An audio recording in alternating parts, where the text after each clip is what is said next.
Stepdaughter sided with husband's affair partner and called her mom at graduation I funded. Now they're struggling and want my help. Hi, Reddit. So I'm currently in the process of getting a divorce from my husband of 12 years because he cheated on me. We have been together for almost 16 years, married for 12, and I even raised his daughter with him ever since she was just 5 years old. My soon-to-be ex-husband, David, 46 male, and my soon-to-be ex-stepdaughter, Lauren, 21 female, have been my entire life ever since I, 40 female, started dating him, and when I found out about his affair, I really didn't know what to think. It was awful enough that he had cheated on me. It was even more hurtful for me to find out that Lauren had been helping him all along to cover up his tracks. The day that I found out made it all the worse for me because they decided to announce it at her college graduation party, which I had paid for. Just by the way, this happened about 3 months ago. Lauren had just come back home after graduating and I decided to throw a party for her. I invited all her friends and a couple of our family members, and in the evening, as all the guests had started arriving, David told me that one of his co-workers would also be attending. This co-worker, Nina, 29 female, had started working at their company, in his department about a year ago.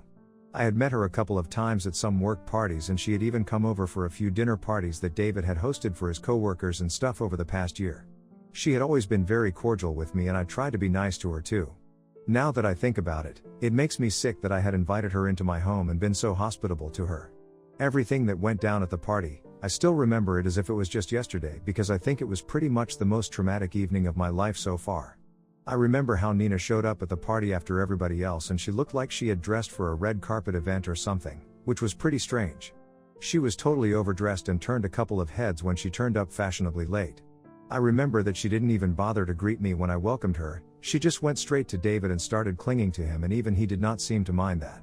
Their behavior was really weird and objectionable, but I thought that I would talk to David about it later because I didn't want to make a fuss about it right then and take away the attention from Lauren since it was supposed to be her evening.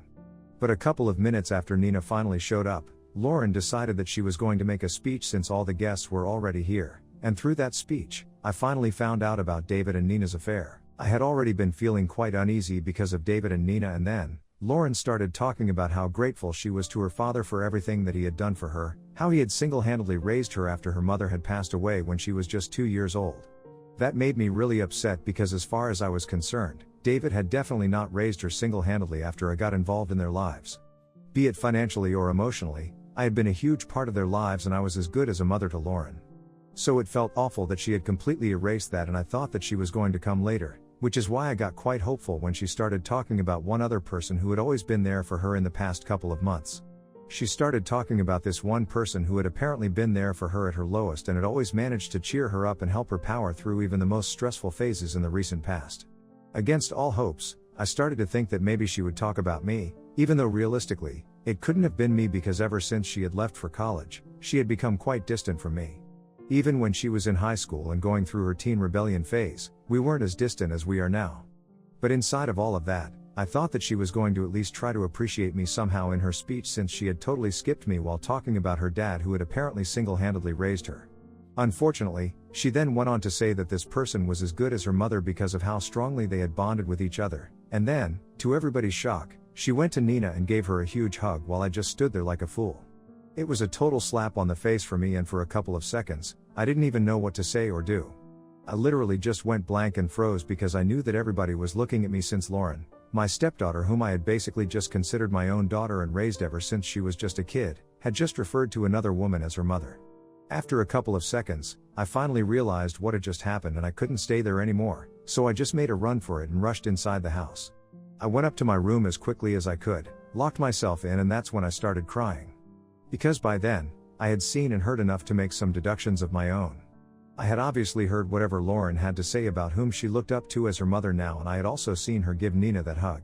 And to top it all off, I had noticed the way that David had been holding Nina's hand all along and standing away from me like he had nothing to do with me and they were the real family here. I'm obviously not stupid. I had figured out what was going on, and it was just simply humiliating. I even waited for a couple of minutes after I locked myself in my room, to have either David or at least Lauren show up to me, but none of that happened. Instead, I was just all by myself for the next hour or so, and I continued to cry. After about 1 hour, I decided that nobody was coming to talk to me, and I started packing my things because clearly, there was something very off-putting going on in this family, and I did not want to be a part of it anymore, especially not after what had happened that evening. When I had packed most of my stuff, I went down to the living room, and David, Lauren, and Nina were all waiting for me there.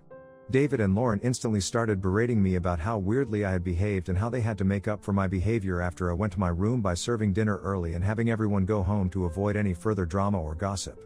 They told me that my behavior had been really strange and I needed to apologize to all our guests for making them uncomfortable. The fact that they were saying all of this to me right in front of Nina just made me so mad that I decided to tear into them. Even though I had no intention of doing that earlier, I just planned on leaving quietly without a fuss. I called them out on their behavior, and I demanded an explanation for what was going on, even though by then, I knew what exactly was happening. But I really wanted to hear it from them, so after I confronted them, David finally told me that he had been in a relationship with Nina for the past couple of months and he did not feel anything for me anymore. He could have stopped there, but he chose to tell me that he had lost feelings for me about a year ago when he had first met Nina and become friends with her. And he actually had the audacity to blame me for it, by saying that I had turned into a bit of a nag, and without Lauren acting as the buffer between us, he had nothing to distract him from the fact that he simply did not feel any love for me anymore, and the spark was just gone. But he had started feeling that spark again with Nina and he felt like she was the right woman for him, which is why he had made the decision to leave me. And then, he told me that Lauren had known about it right from the beginning of their relationship and she was on board with it too because she believed that Nina was better for him than me. So that's how I found out that not only had she been on board with it, but she had also helped him come up with ideas to cover up his tracks and stuff so that I wouldn't find out until he was ready to tell me about it. I found that disgusting and the worst part was that Lauren did not even have the decency to look ashamed when I learned what she had done. She actually looked proud of it and stood hand in hand with Nina after that. I was just amazed at how ungrateful and selfish people could become, so I decided not to waste my breath on them, and I told them that I wished them luck with their new family because I was clearly not welcome here anymore. Without saying anything else, I just left and within a week, I had filed for divorce. Now naturally, since I had invested so much of my life into this family, I'm not going to let it go easily and so, I have demanded a ton of alimony and I want to retain the house for myself. In my opinion, the terms are completely fair because they have snatched away a huge chunk of my life that I'm never going to get back. I could have had kids of my own but I never thought that was necessary because, for me, Lauren had always been enough. Never in my life had I ever had to think of a scenario where something like this would happen. It would only be fair to have David compensate me for it because he was the one who was responsible for all of this and I refuse to feel guilty for asking for alimony and the house because in this particular case, I think it's totally fair. But he doesn't agree with my terms and that's why we've been trying to come to a common ground in mediation sessions for the past couple of days. My lawyer and I have just been presenting the facts, but they have been starting everything and manipulating stuff to make me look like the bad guy, and I was somehow responsible for pushing him to the stage where he felt the need to have an affair. Neither of us wants to take it to court right now, but if it comes to that, I don't really mind it because I'm sure that justice will be on my side. I have gone through enough and now, I'm not really scared of anything, not even going to court with this. Judging by the scenario right now, it feels like the scales have already started tipping in my favor because a couple of days ago, Lauren showed up at my apartment to beg for forgiveness for everything that she had done. I don't know how she found me because I have been very careful not to tell anybody about where I was staying, but I guess somebody had probably blabbed. Anyway, she showed up and obviously had a few to open the door when I realized it was her. I told her to go away, but she started crying at my door and telling me that she had been kicked out by David and Nina earlier that day because they had found out that Nina was pregnant. Actually, they had known about the pregnancy for quite a while, even before the graduation party. That's why they had chosen to tell me about it that day because they knew that they wouldn't be able to hide it for longer since eventually, she would start showing. So far, Nina had been lucky enough to be able to hide it but for the past couple of weeks, she had been finding it more and more difficult to find ways to keep her pregnancy a secret and so, earlier that day, David and Nina had decided to tell Lauren that it was high time that she found a place of her own. The house is pretty big, and it's definitely big enough to have all of them stay together under one roof but apparently, they are planning on renting out the room on the second floor since they've had to start thinking about money. And because they are planning on renting out one room, and they need one room for the baby, they can't have Lauren living with them anymore and forced her to vacate immediately. It's not surprising that they're having trouble with money because Nina has decided to quit her job. I'm really good friends with one of David's co-workers' wives since we used to meet at parties occasionally and she told me that the entire office was gossiping about David and Nina's relationship, which is apparently why she had to quit. Obviously he's never going to admit it at work since that would be frowned upon by his higher-ups, so it's all been very hush-hush. But I'm guessing that management isn't stupid, they're gonna figure out what had been going on with David and Nina at some point and might take some action against him. For now, though, he is safe but I bet his planning took it so that in the future, he doesn't have to go through the disgrace of being fired by the company. And I'm pretty sure that that's why he's planning on putting up a room for rent so he can bring some extra cash home, since I'm pretty sure that his divorce lawyer is also charging a bomb. I've spent the past 16 years of my life with him, so I know how his brain works, and I'm pretty sure that he's going to find it very difficult to maintain this lifestyle if he has to start paying me alimony and also has to give up the house, all in one go. So that's all the more reason for me to go for it and make sure that this happens now, because it'll be a very small way to get him to pay for what he did to me. But that's not what this post is about, it's about me and Lauren. So anyway, thanks to her, I was able to discover what's going on with David, but that's obviously not a reason for me to forgive her. And when she had shown up a couple of days back, I heard her out, and then I immediately told her to leave because I wanted nothing to do with her. She kept begging me to forgive her, and it was really difficult for me to keep the door shut, but I knew that I had to do it because if I ended up opening that door, I would end up helping her out, and I had already received my punishment for doing that once. I did not plan on messing up my life once again by getting involved with this family. So I told her to go away, and I kept telling her, but she just wouldn't listen, and she kept talking about how insensitive her father had been, even after everything that she had done for them. And now, she could finally feel what I had felt back when she had betrayed me, and she was really sorry about everything. But she just needed me to help her out this once until she had found a job and was able to afford a place of her own. After a while, I started bluffing and pretended to call the cops, and I guess that scared her, so she left. But it definitely did not scare her enough, because yesterday, she started texting me from a burner phone, and once again, she started sharing her sob stories about how badly she had been treated by her father and Nina. It was really obvious that she was doing all of this for sympathy, and she only wanted me to forgive her because she needed a place to crash until she was able to afford a place of her own, so I was not falling for it. At one point, she sent me a text saying that David and Nina had said that she needed to move out so they could make space for their actual family, referring to their future kid. By then, I had started feeling really irritable because of her texts, so I decided to respond to them. I told her that they were right, because judging by the kind of person she had turned out to be, she couldn't be true to anyone, and I wouldn't blame them for not trusting her and claiming her as their actual family, because she wasn't even worthy of being anybody's family. After sending that text, I blocked her because I wasn't interested in receiving any more messages from her, even though I knew that she could just get another number and start bothering me yet again. But now, I'm being accused of being way too harsh on her, and that's why she's nowhere to be found.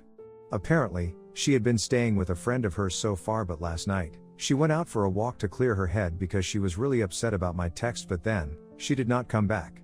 Her phone is turned off and she hasn't responded to any messages anyway, so nobody has any idea where she is. Her friend whom she had been staying with got worried and called up David this morning, after which he decided to call me and put me on blast for saying what I did. He told me that I had no right to say that to his daughter, completely overlooking the fact that she had been the one to contact me first, and the only reason that she had to resort to that was that he was the one who had kicked her out to make space for his so-called new family. So we got into a huge fight about this over the phone this morning, and I obviously put him in his place, but now that I think about it, I might have taken things too far and I feel kind of bad. And even keeping that aside, the fact that she still hasn't reached out to anybody yet is making me feel worried, so I really don't know what to do right now. Am I the a-hole for telling my ex-stepdaughter that she's not worthy of being anybody's family? Update 1. Hi, everybody. First of all, I just want to take a moment and thank everybody who has responded to this post, because the response has been overwhelming and I really did not think so many people would reach out to me. So really, thanks a lot to everyone who let me know that I was not wrong and for being so supportive of me. And yes, I've decided that I don't need to feel guilty about what's going on with David and Lauren, because I really don't think that they feel guilty about anything. I don't even think that they are capable of feeling guilt at all. It's really not my business what Lauren does, and I'm pretty sure that she's doing this for attention. I can bet that she will turn back up in a couple of days, and if not, David can just go to the cops without dragging me into this mess, because as far as I'm concerned, I have nothing to do with it. She might have left without a word because of my message, but this was something that David had set into motion, by kicking her out, so he has no right to pretend that I'm the bad guy here. I've blocked his other number as well, the one that I had been contacted by, and even if he tries to get in touch with me again, I'm just gonna keep blocking him. Update 2. It's been 2 days since my last update and they finally found Lauren. She hadn't even gone missing or anything. She just went to stay with a friend of hers who lives in the suburbs and stopped responding to phone calls from people. That's it, there was really no reason to worry. I know this because she contacted me first to tell me that she was really still sorry about everything. She told me that she had taken a couple of days away from everything to think about what I had said to her, since my opinion actually didn't matter to her more than she believed.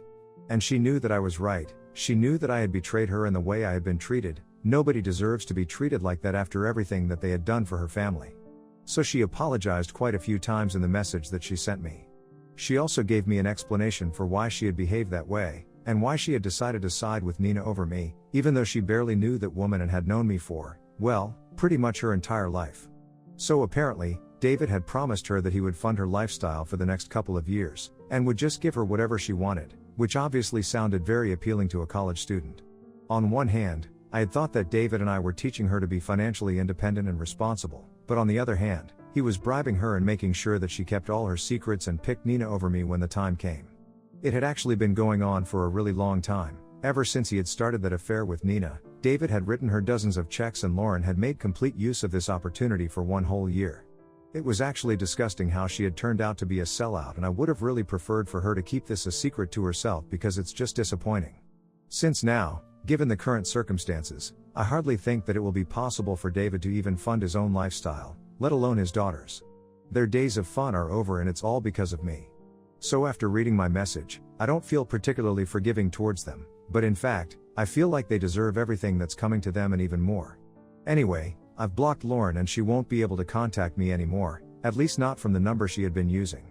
As for David, he hasn't tried to contact me either, but I'm gonna see him soon with my lawyer, so it doesn't matter. Update 3. So this is gonna be a relatively short update. I just wanted to let you guys know that I just heard from my friend that David quit his job. He put in his resignation about 2 weeks ago and today was his last day. He hadn't even told anybody about it, which is why my friend had no idea, and this was a shock to the entire office, but well, I already knew this was going to happen. He also told a couple of his friends, including my friend's husband, that he is planning on starting his own business soon enough, and now, it all makes sense. I can finally understand why, all of a sudden, he wants to save money and bring home some extra cash at the cost of his relationship with his daughter. But anyway, it doesn't matter to me because regardless of what he's planning, I'm still gonna try and get the alimony that I'm owed. I just hope that he doesn't try anything funny at the mediation sessions due to these sudden changes. So far, he's been pushing it all so that he can buy himself some extra time and has been saying that he's dealing with Nina's pregnancy and stuff, so he can't devote as much time as I can. I think that's all rubbish. I just think that he is scared of confrontation because slowly, we are getting closer to either taking things to court or coming to a settlement. There really isn't much right now that he can do at this point to drag the situation out, and he's afraid of what's going to happen if he fails to do that. Update 4. Hi. So a couple of days ago, I had my last mediation session with David and thankfully, he finally agreed to my terms. Because of all the new information that had come too late, it was very obvious that whatever I was demanding was fair and justified. I had proof, in the form of screenshots from Lauren, and if he didn't come to a settlement then, the only alternative would be to go to court. I was pretty sure that given everything that I had against him, he would not want things to go to court, and so, he finally agreed to my terms after dragging this out for so many months. But whatever it is, I'm really happy about my win and I'm definitely going to be celebrating it. He has until the end of the month to find a new place and move out, and after that, I get the house to myself. I don't plan on living there though, I plan on putting it up for rent, and because it's a really nice place, I know for a fact that I'll make decent money. I quite like David's idea, and let's be real, it's not like I need such a huge house anymore because it's just gonna be me. I'm planning on moving into a bigger apartment with all the money that I'm gonna get, and maybe I'll even get a cat or something, I don't know. The future is full of possibilities, and now that I'm single and free, I plan on making the most of my life. I've already spent and wasted the past 16 years with David and Lauren, I don't intend on doing that anymore. Update 5. Hey, everybody. I'm back here after almost 2 years, and I have been rereading my updates and realized just how miserable I used to be. It's crazy how much has changed in just these 2 years, but I'm really proud of whatever I've made of my life after everything that I've been through. I definitely did live up to what I had said about living my life to the fullest, and I've been traveling to my heart's content ever since I got divorced. That's something that I really like doing, but I had given up because David and Lauren didn't really have that adventurous spirit. So every time that we would go on vacations, they would stay in and I would either have to go to places alone or with people I hardly even knew. Anyway, I've been traveling a lot, and I've made a lot of new friends all over the world. I've also been working out, getting into better shape, and doing everything that makes me happy, but I didn't have time earlier. I haven't had any contact with either David or Lauren in the past 2 years apart from a couple of instances, only with Lauren though. She does occasionally wish me on my birthdays and on holidays, and I haven't responded so far, but I hope that she moves on. I feel bad for the poor kid, after all, she's just in her 20s and everybody makes bad decisions around that time, But what she did was just unforgivable. But even then, she deserves a good future and I hope that she gets it. From what I've heard, she has no contact with David anymore and has been staying out of state for work. I hope she does well and succeeds in everything that she does. And now, coming to David, he is the father to twins now, and as far as I know, his business isn't doing too well, but he tries his best to make it seem like he and Nina have a great life. Only his close friends know what he's actually going through, and I think he might be headed for another divorce because Nina is not happy with their lifestyle. They constantly keep fighting or bickering about petty things, mostly money matters, and they don't even care about it when they're amongst their friends. That's really tacky, but I don't expect any less of them. My friend sometimes gossips about them with me because I've kept in touch with her and it's all very entertaining to hear, but honestly, it just brings me so much peace to know that he's suffering for everything that he did, and maybe someday I'll be able to forgive him and ignore his existence, but for now, I'm just happy being petty about this.